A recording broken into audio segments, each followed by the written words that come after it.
Terms and conditions of service of members, state board और central board, इसके members जो हैं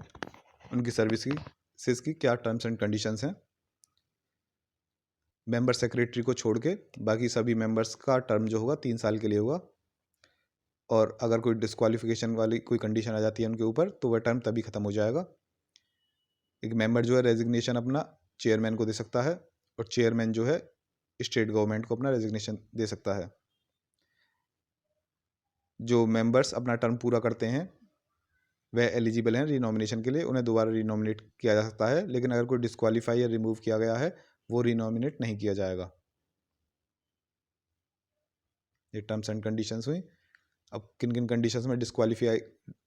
किया जा सकता है किसी भी मेंबर को,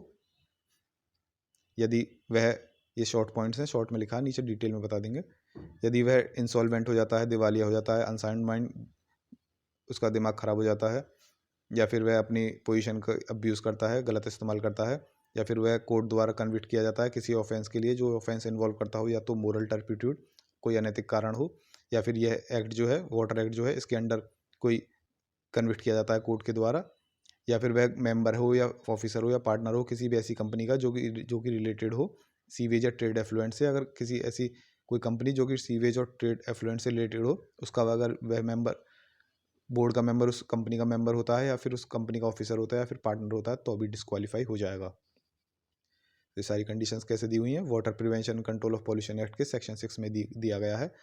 अगर वह एडजस्ट किया जाता है इंसॉल्वेंट हो जाता है, या फिर अपने डेब्ट्स को पेमेंट नहीं कर पा रहा है, या फिर वह डिक्लेयर किया जाता है अनसाउंड माइंड का, या फिर कोर्ट द्वारा कन्विक्ट किया जाता है किसी ऐसे ऑफेंस के लिए जो कि इन्वॉल्व करता हो मोरल टर्पिट्यूड, किसी अनैतिक कारण के लिए,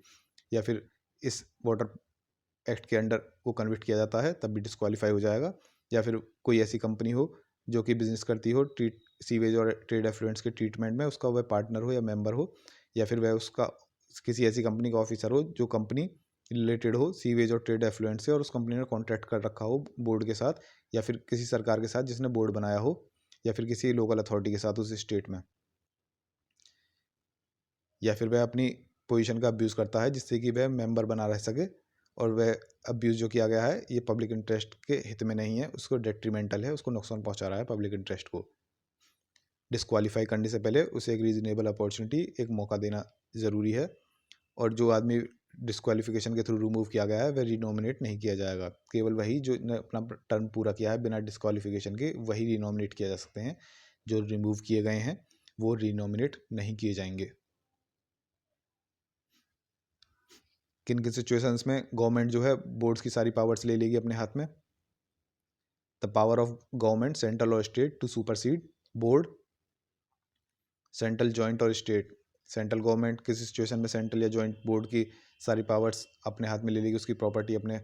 अंडर ले लेगी, या फिर स्टेट बोर्ड की पावर्स और उसकी प्रॉपर्टी वगैरह किस सिचुएशन में स्टेट गवर्नमेंट अपने अंडर ले लेगी।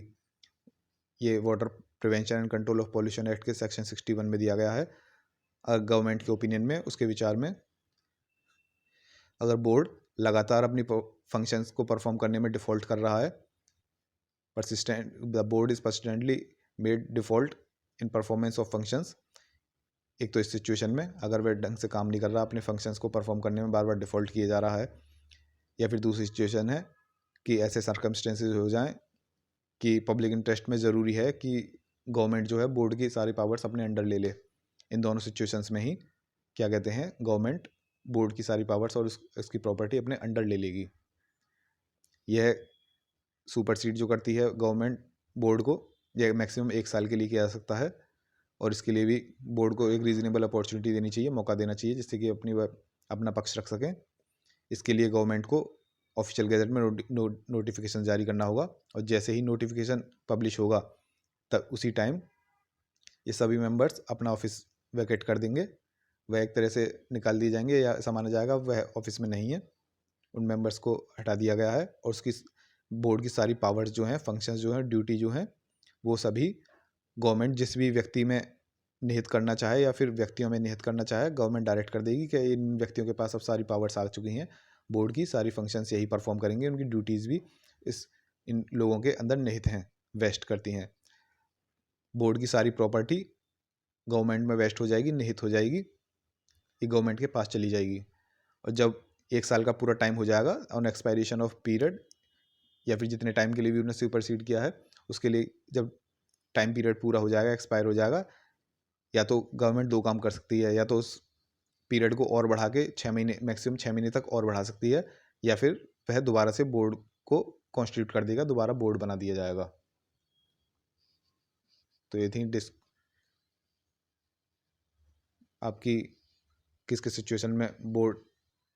को सुपरसीड कर जाती है गवर्नमेंट। अगला हम देखेंगे air prevention control of pollution act 1981। PDF revision के लिए चाहिए तो लिंक डिस्क्रिप्शन बॉक्स या कमेंट बॉक्स में मिल जाएगा, इंटरेस्टेड हो तो वहाँ से ले सकते हैं।